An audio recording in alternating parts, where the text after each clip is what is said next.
ಎಲ್ರಿಗೂ ನಮಸ್ಕಾರ. ನಾನು ನಿಮ್ಮ Ananya. Welcome back to my YouTube channel Ananya life stories. ಇವತ್ತು ಗಣೇಶ ಹಬ್ಬ ದಿನ. ಎಲ್ರಿಗೂ ಗಣೇಶ ಹಬ್ಬದ ಹಾರ್ದಿಕ ಶುಭಾಶಯಗಳು. ನಾವು ಹಬ್ಬನ ಆಚರಿಸೋದಿಲ್ಲ, ಯಾಕಂದ್ರೆ ನಮ್ಮ ಅಜ್ಜಿ ತೀರ್ಕೊಂಡಿದ್ದಾರೆ. ಸೊ 1 ವರ್ಷದ ತನಕ ನಾವು ಯಾವುದೇ ಹಬ್ಬನ ಆಚರಿಸೋದಿಲ್ಲ. ಹಾಗಾಗಿ ಹಾಗಂತ ಸುಮ್ಮನೆ ಇರೋಕ್ಕೂ ಆಗಲ್ಲ ಅಲ್ವಾ. ಸಿಂಪಲ್ ಆಗಿ ಇವತ್ತು ಹಬ್ಬನ ಆಚರಿಸ್ತಾ ಇದ್ದೀವಿ. ಬೆಳಗ್ಗೆಯಿಂದ ಕ್ಲೀನ್ ಮಾಡಿ ರಂಗೋಲೆ ಹಾಕಿ ಎಲ್ಲ ಮಾಡಿ ಪೂಜೆ ರೆಡಿ ಮಾಡೋಷ್ಟರಲ್ಲಿ ಇಷ್ಟೊತ್ತಾಯಿತು. ಸೊ ಇದೆಲ್ಲ ಪೂಜೆಗೆ ತರಿಸಿರೋಂಥ ಐಟಮ್ಸ್ ನೋಡಿ. ಗಣೇಶನಿಗೆ ತುಂಬ ಪ್ರಿಯವಾದ ಕಲರ್ನೇ ನಾನು ತರಿಸಿದ್ದೀನಿ. ಗುಲಾಬಿ ಹೂವು ಮತ್ತು ದಾಸವಾಳ ಹೂವು ಎಲ್ಲ ಗಣೇಶನಿಗೆ ತುಂಬಾ ಇಷ್ಟ. ಇವತ್ತು ಹಬ್ಬಕ್ಕೆ ನಾವು ಸ್ಪೆಷಲ್ ಆಗಿ ಮಾಡ್ಕೊತಿರೋಂಥ ತಿಂಡಿ ಬಂದು ಕಡುಬು. ಕಡುಬು ಅಂದರೆ ಗಣೇಶನಿಗೆ ತುಂಬ ಇಷ್ಟ. ಸೊ ಆ ಕಡುಬು ವಿಡಿಯೋನ ಇವತ್ತು ನನ್ನ ಯೂಟ್ಯೂಬ್ ಚಾನಲಲ್ಲಿ ನಾನು ಅಪ್ಲೋಡ್ ಮಾಡ್ತೀನಿ. ಮರಿದೇನೆ ಎಲ್ಲರೂ ನನ್ನ ವ್ಲಾಗ್ನ ನೋಡಿ. ಇದೆಲ್ಲ ಪ್ರಿಪೇರ್ ಮಾಡಿ ಪೂಜೆ ಮುಗಿಸಿ ಬರೋಷ್ಟರಲ್ಲಿ ನಾನು ಬೆಳಗ್ಗೆಯಿಂದ ಏನೇನೆಲ್ಲ ಮಾಡಿದೆ ಅಂತ ಒಂದು ಸಣ್ಣ ಕ್ಲಿಪ್ನ ನಾನು ನೀವು ವಿಡಿಯೋದಲ್ಲಿ ಆ್ಯಡ್ ಮಾಡಿದ್ದೀನಿ. ನೋಡ್ಕೊಂಡು ಬನ್ನಿ. ಮತ್ತೆ ಸಿಗೋಣ ಕಡುಬು ವಿಡಿಯೋದಲ್ಲಿ.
ಪೂಜೆ ಎಲ್ಲ ಮುಗಿಸೋಷ್ಟರೊಳಗಡೆ ಇವಾಗ ಟೈಮ್ ಆಲ್ರೆಡಿ 12:30 ಆಗೋಗಿದೆ. ಇವಾಗ ಕಡುಬಿಗೆ ರೆಡಿ ಮಾಡ್ಕೊಳ್ತಾ ಇದ್ದೀನಿ. ಇಲ್ಲಿ ನಾನು 1 ಕಟ್ಟು ಸಬ್ಸಿಗೆ ಸೊಪ್ಪಲ್ಲಿ ಅರ್ಧ ಮಾತ್ರ ತಗೋತಿದ್ದೀನಿ, ಯಾಕಂದರೆ ಇದು ತುಂಬ ಫ್ಲೇವರ್ ಇರೋದ್ರಿಂದ ಕಮ್ಮಿ ಹಾಕಿದ್ರೆ ಟೇಸ್ಟ್ ಚೆನ್ನಾಗಿರುತ್ತೆ, ಓವರ್ ಫ್ಲೇವರ್ ಅನಿಸಲ್ಲ. ಸೊ ಅದನ್ನು ತೊಗೊಂಡು ನೀಟಾಗಿ ಕ್ಲೀನ್ ಮಾಡ್ಕೊತಾ ಇದ್ದೀನಿ. ಅರ್ಧ ತಗೊಳ್ಳಿ, ಇಷ್ಟು ಸಾಕು. ಜಾಸ್ತಿ ಮಾಡ್ತಿದ್ದೀನಿ ಅಂದರೆ ಒಂದು ಸ್ವಲ್ಪ ಜಾಸ್ತಿ ಹಾಕ್ಕೊಳ್ಳಿ. ನಾವು ಸ್ವಲ್ಪ ಕಮ್ಮಿ ಮಾಡ್ತಿದ್ದೀವಿ, ಹಾಗಾಗಿ ನಾನು ಕಮ್ಮಿನೇ ತೊಗೋತಾ ಇದ್ದೀನಿ. ಎಷ್ಟು ಕ್ವಾಂಟಿಟಿ ಮಾಡ್ತಾ ಇದ್ದೀರಾ ಇವತ್ತು? ನಾನು 1.5 ಪಾವ್ ಕಡಲೆಬೇಳೆನ ನೆನೆಸ್ಕೊಳ್ತಾ ಇದ್ದೀನಿ. ನಾವು 3 ಮೆಂಬರ್ಸ್ ಇರೋದ್ರಿಂದ. ಓಕೆ, ಇವಾಗ ತೊಗೊಂಡಿರೋದು ಪಾವು, ಅದರಲ್ಲಿ 1.5 ನಾವು ಕಡಲೆಬೇಳೆನ ನೆನೆಸ್ಕೊತಾ ಇದ್ದೀವಿ.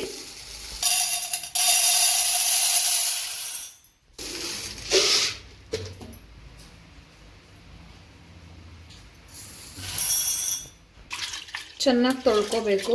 1-2 ಸಲ ತೊಳ್ಕೊಂಡು ಇದ್ರ ತುಂಬ ನೀರು ಇದ್ದು ನೆನೆಸಿಡಬೇಕು.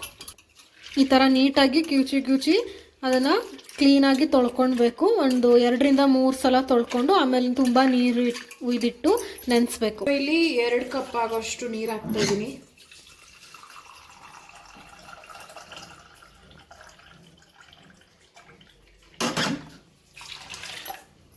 ಸೊ ಇದನ್ನು 2 hours ನೆನೆಸಿ ಇಡಬೇಕು ಇದೇ ಥರ.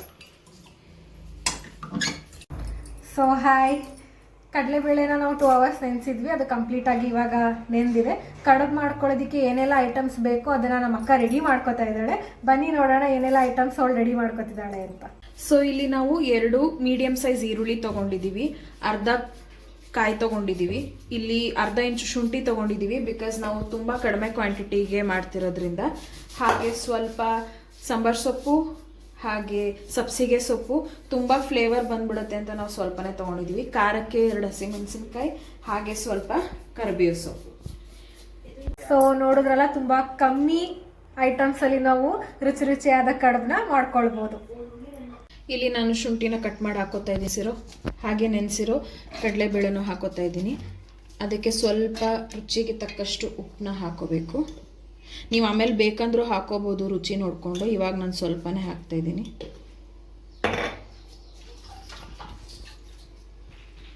ಇಲ್ಲಿ 2 ಹಸಿಮೆಣಸಿನ್ಕಾಯಿ ತೊಗೊಂಡಿದ್ದೆ ಅಲ್ವಾ ಖಾರಕ್ಕೆ, ಅದನ್ನು ಸಹ ಆ್ಯಡ್ ಮಾಡ್ತಿದ್ದೀನಿ.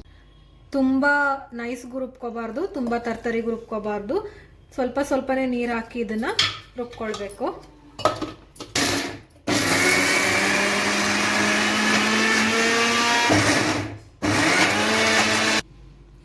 ಇಷ್ಟು ತರಿಯಾಗಿ ಕಡುಬಿಗೆ ನಾವು ರುಬ್ಕೊಳ್ಬೇಕು.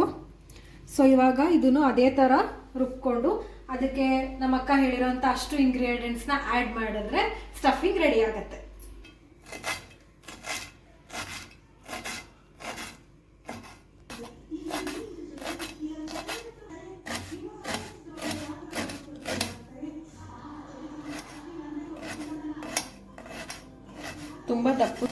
ತುಂಬ ದಪ್ಪದಾಗೂ ಕಟ್ ಮಾಡಬಾರ್ದು, ಯಾಕಂದರೆ ಅದು ಸ್ಟಫಿಂಗಲ್ಲಿ ಕೂರಲ್ಲ ಅಂತ. ಚಿಕ್ಕದಾಗಿ ಕಟ್ ಮಾಡ್ಕೊಳ್ಳಿ ಆದಷ್ಟು.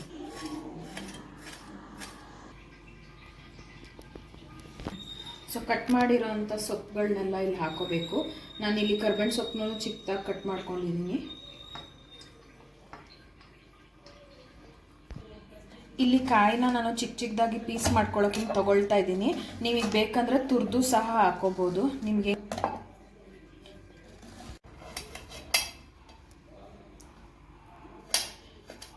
ಇಷ್ಟು ಸಣ್ಣದಾಗಿ ನಾನು ಕಟ್ ಮಾಡ್ಕೊಳ್ತಾ ಇದ್ದೀನಿ, ಯಾಕಂದರೆ ಬಾಯಿಗೂ ಸಿಗಬೇಕು, ಹಾಗೆ ಸ್ಟಫಿಂಗು ಹೊರಗಡೆ ಬರಬಾರ್ದು ಕಡುಬು ಮಾಡಿದಾಗ, ಅದಕ್ಕೋಸ್ಕರ. ಸೊ ಸ್ಟಫಿಂಗ್ ಏನೆಲ್ಲ ಐಟಮ್ಸ್ ಬೇಕು ಅಂತ ನೋಡ್ಕೊಂಡ್ರಿ, ಹಾಗೆ ಸ್ಟಫಿಂಗ್ ರೆಡಿ ಕೂಡ ಆಯಿತು. ಇವಾಗ ಹಿಟ್ಟನ್ನ ಹೇಗೆ ರೆಡಿ ಮಾಡ್ಕೊಳ್ಳೋದು ಅಂತ ತೋರಿಸ್ತೀವಿ. ಸೊ ಇಲ್ಲಿ ಅಕ್ಕಿ ಹಸಿಟ್ಟನ್ನ ನೀಟಾಗಿ ಒಂದ್ರೆ ಅಡಿ ಇಟ್ಕೊಂಡಿದ್ದೀವಿ. ಸೊ ಇಲ್ಲಿ ಕಟ್ ಮಾಡ್ಕೊಂಡಿರೋ ಅಷ್ಟು ಐಟಮ್ಸನ್ನು ನಾವು ಹಾಕ್ಕೊಂಡಿದ್ವಿ ಅಲ್ವಾ. ಇವಾಗ ಅದನ್ನೆಲ್ಲ ನೀಟಾಗಿ ಕಲಸಿ ಅದನ್ನು ರೆಡಿ ಮಾಡ್ಕೊಳ್ತಿದ್ದೀವಿ. ಉಪ್ಪು ಏನಾದರೂ ಬೇಕು ಅಂದರೆ ಆ್ಯಡ್ ಮಾಡಿಕೊಂಡು, ಖಾರ ಬೇಕು ಅಂದರೆ ಮತ್ತೆ ಮೆಣಸಿನ್ಕಾಯಿನ ನೀವು ರುಬ್ಬಿ ಹಾಕ್ಕೊಳ್ಬೋದು.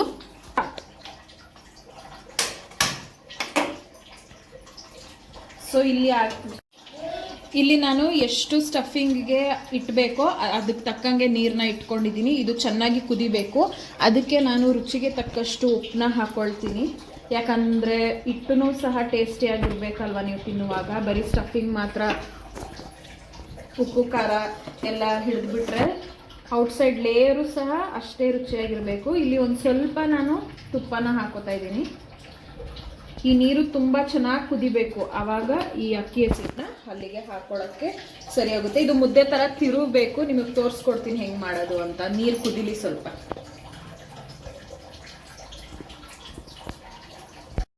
ನೀರು ಕುದೀತಿದೆ ಅಂತ ನೋಡೋಣ ಬಂದರೆ ಈ ಕಳ್ಳಿ ಐಸ್ ಕ್ರೀಮ್ ತಿಂತಾ ಇದ್ದಾಳೆ. ನೋಡಿ ನೋಡಿ ನನಗೂ ಕೊಡ್ದೇರಂಗೆ.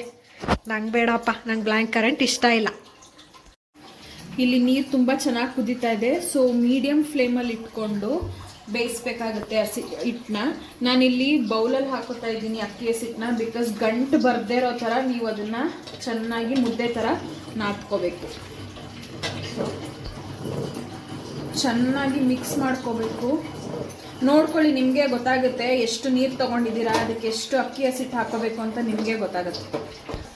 ಸೊ ಇವಾಗ ಈ ಹಸಿಟ್ಟು ರೆಡಿಯಾಗಿದೆ. ಇಲ್ಲಿ ನೋಡಿ, ನೀರು ಕೈಯಲ್ಲಿ ಮುಟ್ಟಿದ್ರೆ ಇದಿಂಗೆ ಅಂಟ್ಕೋಬಾರ್ದು. ಮತ್ತೆ ನೀವು ಹಬೆಯಲ್ಲಿ ಬೇಯಿಸೋದ್ರಿಂದ ಇಷ್ಟು ಬೆಂದಿದ್ರೆ ಸಾಕು. ಈ ಕನ್ಸಿಸ್ಟೆನ್ಸಿಲಿ ನೀವು ಆಫ್ ಮಾಡ್ಕೊಳ್ಳಿ. ಸೊ ಇವಾಗ ಸ್ಟಫಿಂಗು ರೆಡಿ ಆಯಿತು, ಅದಕ್ಕೆ ಬೇಕಾಗಿರೋ ಹಿಟ್ಟು ರೆಡಿ ಆಯಿತು. ಇವಾಗ ಅದನ್ನು ರೆಡಿ ಮಾಡಿ ಹಬೆಯಲ್ಲಿ ಬೇಯಿಸಿ ತಿನ್ನೋದಷ್ಟೇ ಬಾಕಿ. ಸೊ ಹಿಟ್ಟನ್ನ ಮಾಡ್ಕೊಂಡಿದ್ದೀವಲ್ಲ, ಅದನ್ನು ಚೆನ್ನಾಗಿ ನಾದಬೇಕು. ಅದು ಬಿಸಿ ಅಂಶ ತೇವಾಂಶ ಇರೋ ಥರನೇ ನೋಡ್ಕೋಬೇಕು, ಇಲ್ಲಾಂದರೆ ಒಣಗಿಬಿಟ್ರೆ ನೀವು ಅದನ್ನು ಕಡುಬು ಕಟ್ಟೋಕ್ಕಾಗೋದಿಲ್ಲ. ಸೊ ಈ ಥರ ಚೆನ್ನಾಗಿ ನಾದಿ ಪುಟ್ ಉಂಡೆ ಮಾಡಿಕೊಂಡು ನೋಡಿ, ಇಲ್ಲಿ ಚೆನ್ನಾಗಿ ನಾದ್ಕೊಂಡು ಈ ಥರ ಪುಟ್ ಉಂಡೆ ಮಾಡ್ಕೊಂಡಿದ್ದೀನಿ. ಈ ಥರ ಕಡುಬು ಮಾಡೋ ಮೋಲ್ಡ್ಗೆ ಇದನ್ನು ನೀಟಾಗಿ ತಟ್ಟಿ ಇದನ್ನು ಹಾಕಿ ಹಾಗೆ ಸ್ಟಫಿಂಗ್ನ ಹಾಕ್ಬಿಟ್ಟು ಹಿಂಗೆ ಕ್ಲೋಸ್ ಮಾಡಬೇಕು. ಅದನ್ನು ತೋರಿಸ್ಕೊಡ್ತೀವಿ. ಈ ಹಸಿಟ್ಟಿಗೆ ಈ ಥರ ಒದ್ದೆ ಬಟ್ಟೆನ ಮುಚ್ಚಿ ತೇವಾಂಶ ಇರೋ ಥರನೇ ಕಾಪಾಡ್ಕೋಬೇಕು, ಯಾಕಂದರೆ ಒಣಗೋಗ್ಬಿಟ್ರೆ ಚೆನ್ನಾಗಿ ಬರಲ್ಲ. ನಾವು ಈ ಥರ ಪ್ರೆಸ್ಸಿಂಗ್ ಮಣೆಯಲ್ಲಿ ಇದು ಎಣ್ಣೆ ಕವರು ಇಟ್ಕೊಂಡು ಒತ್ಕೊಳ್ತಾ ಇದ್ದೀವಿ. ನಿಮ್ಮ ಮನೇಲಿ ಯಾವುದಾದ್ರೂ ಗಟ್ಟಿ ಕವರ್ ಇದ್ದರೆ ಅದಕ್ಕೆ ಎಣ್ಣೆ ಸೋರ್ಬಿಟ್ಟು ಪ್ರೆಸ್ಸಿಂಗ್ ಮಣೆಯಲ್ಲಿ ಮಾಡ್ಕೊಂಬಿಟ್ರೆ ಈಸಿಯಾಗಿ ಆಗುತ್ತೆ. ಸೊ ನಿಮಗೆ ಗೊತ್ತಿರುತ್ತಲ್ವ ನಿಮ್ಮ ಮೌಲ್ಡ್ ಎಷ್ಟು ಅಗಲ ಇರುತ್ತೆ ಅಂತ, ಅಷ್ಟು ಅಗಲಕ್ಕೆ ಇದನ್ನು ಒತ್ಕೋಬೇಕು. ಮೌಲ್ಡ್ಗೂ ಅಷ್ಟೇ ಸ್ವಲ್ಪ ಎಣ್ಣೆ ಹಾಕ್ಕೊಳ್ಳಿ, ಇಲ್ಲಾಂದರೆ ಅಂಟ್ಕೊಬಿಟ್ರೆ ತುಂಬಾ ಕಷ್ಟ ಆಗುತ್ತೆ ತೆಗಿಯೋದು. ಆಮೇಲೆ ಎಲ್ಲ ಸ್ಟಫಿಂಗ್ ಎಲ್ಲ ಆಚೆ ಬಂದ್ಬಿಡುತ್ತೆ. ಸೊ ಇಲ್ಲಿ ನಾನು ಒತ್ತಿರೋ ಹಸಿಟ್ಟನ್ನ ಇಲ್ಲಿ ಹಾಕೊಂಡಿದ್ದೀನಿ. ಹಾಗೆ ಇಲ್ಲಿ 1 ಸ್ಪೂನ್ ಆಫ್ ಸ್ಟಫಿಂಗ್ನ ಹಾಕೋತಿದ್ದೀನಿ. ನಮ್ಮದು ಚಿಕ್ಕ ಮೌಲ್ಡ್ ಇರೋದ್ರಿಂದ 1 ಸ್ಪೂನ್ ಸಾಕಾಗುತ್ತೆ. ಹಾಕೊಂಡು ಎಕ್ಸ್ಟ್ರಾ ಎಲ್ಲನೂ ತೆಗ್ದಾಕ್ಬಿಡಿ. ಮತ್ತೆ ಇದು ಯೂಸ್ ಆಗುತ್ತೆ, ಮತ್ತೆ ಉಂಡೆ ಕಟ್ಕೊಂಡು ನೀವು ಮಾಡ್ಬೋದು. ನೋಡಿ ಆಗಿ ಬರ್ತಾ ಇದೆ. ಹೀಗೆ ಎಲ್ಲನೂ ಮಾಡಿಟ್ಕೊಬಿಟ್ರೆ ಇಡ್ಲಿ ಪಾತ್ರೆಯಲ್ಲಿ ಬೇಯಿಸ್ಕೊಂಡು ಚಟ್ನಿ ಜೊತೆಗೆ, ಖಾರ ಚಟ್ನಿ ಜೊತೆ ತಿನ್ಕೋಬೋದು. ಸೊ ಇವಾಗ ರೆಡಿ ಮಾಡ್ಕೊಂಡಿರೋ ಕಡುಬನ್ನೆಲ್ಲ ಇಡ್ಲಿ ಪ್ಲೇಟಿಗೆ ನೀಟಾಗಿ ಜೋಡಿಸ್ಕೊಳ್ತಾ ಇದ್ದೀವಿ. ಮುಂಚೆ ಎಲ್ಲ ನಾವು ಅರ್ಶಿನದ ಗೌರಿ, ಅರ್ಶಿನದ ಗಣೇಶ ಎಲ್ಲ ರೆಡಿ ಮಾಡಿ ಬೆಳಗ್ಗೆನೆ ಸೂರ್ಯ ಹುಟ್ಟೋಕ್ಕಿಂತ ಮುಂಚೆ ಪೂಜೆ ಮುಗಿಸ್ತಾ ಇದ್ವಿ. ತುಂಬ ಚೆನ್ನಾಗಿತ್ತು. ಆದರೆ ಈ ವರ್ಷ ಮಾಡೋಂಗಿಲ್ವಲ್ಲ ಅಂತ ತುಂಬ ಬೇಜಾರಾಗ್ತಿದೆ. ಮುಂದಿನ ವರ್ಷದಿಂದ ಖಂಡಿತ ಮಾಡಿದಾಗ ಆ ವಿಡಿಯೋ ಕೂಡ ಅಪ್ಲೋಡ್ ಮಾಡ್ತೀನಿ. ಸೊ ನಾವು ಮೋದಕ ಎಲ್ಲ ಮಾಡ್ತಾ ಇದ್ವಿ, ಕರ್ಜಿಕಾಯಿ, ಶಂಕರಪೋಳಿ, ಸಿಹಿ ಶಂಕರಪೋಳಿ, ಖಾರ ಶಂಕರಪೋಳಿ, ಹೀಗೆ ವೆರೈಟಿ ತಿಂಡಿಗಳನ್ನೆಲ್ಲ ನಾವು ಮಾಡಿಕೊಂಡು ಗಣೇಶ ಹಬ್ಬ, ಗೌರಿ ಹಬ್ಬನೆಲ್ಲ ಆಚರಿಸ್ತಾ ಇದ್ವಿ. ಈ ವರ್ಷ ಮಿಸ್ ಮಾಡ್ಕೊಳ್ತಿದ್ದೀವಿ, ಬಟ್ ಆದರೂ ಪರವಾಗಿಲ್ಲ, ಬೇಜಾರಂತೂ ಇಲ್ಲ. ಮುಂದಿನ ವರ್ಷ ಮತ್ತೆ ನಮ್ಮ ಮನೆಗೆ ಗಣೇಶ ಬರ್ತಾನೆ. ಅವಾಗ ನಾನು ನೀವೆಲ್ರಿಗೂ ಪರಿಚಯ ಮಾಡಿಸ್ತೀನಿ ಆ ಗಣೇಶನ. ನಾವೆಲ್ಲ ಹೇಗೆ ಮಾಡ್ತೀವಿ, ಕಡಲೆಕಾಳು ಹಾರ ಆಗಿರ್ಬೋದು, ಗಣೇಶನಿಗೆ ಇಷ್ಟವಾದಂಥ ಬಿಳಿ ಎಕ್ಕದೆಲೆ ಮತ್ತು ಅದರದ್ದು ಹೂವಿನ ಹಾರ ಆಗಿರ್ಬೋದು, ಎಲ್ಲನೂ ನಾವೇ ರೆಡಿ ಮಾಡಿ ಮನೇಲಿ ಮಾಡಬೇಕಾದ್ರೆ ಎಷ್ಟು ಸಂತೋಷ ಆಗ್ತಿತ್ತು ಅಂತ ಅಂದರೆ ಅದೊಂಥರ ಬೇರೆ ಲೆವೆಲ್ ಖುಷಿನೇ ನಮಗೆ ಕೊಡ್ತಾ ಇತ್ತು. ಮುಂದಿನ ವರ್ಷ ಅದನ್ನೆಲ್ಲ ಮತ್ತೆ ಮಾಡಿ ನಿಮ್ಮ ಮುಂದೆ ನಾನು ಕರ್ಕೊಂಡು ಬರ್ತೀನಿ ನಿಮ್ಗೆ. ಕಡುಬು ಇವಾಗ ರೆಡಿ ಆಗಿದೆ.